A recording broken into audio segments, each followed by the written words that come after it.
Before anything else, I would like to shout out our new viewers, Chanda and Noel.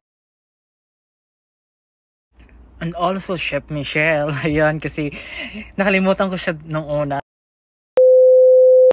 Hey guys! Welcome back to another episode of my vlog. So for today's video, dahil international dinner tonight, so abangan natin yung masasarap na food sa Crumis.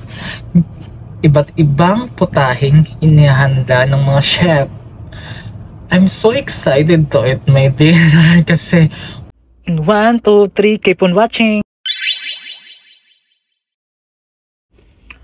So yun, kaka-out ko na ng lunch. Excited na talaga ako kasi nakikita ko na yung ensaymada at masarap na pagkain.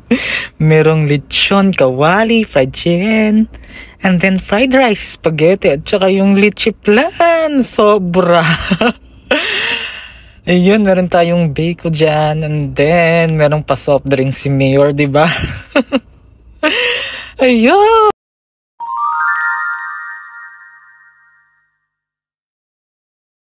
Sa kakamadali ko, ice cream talaga yung una kong kinuha. Ayun, sarap na sarap talaga yun sa ice cream lagi. Tapos yung leche flan, lasang Pilipino, ensaymada, pati yung buto ng manok, parang ubos na ubos ko na talaga. So yun, kasama natin yung mga gali department, nandun yung maganda na si Belo.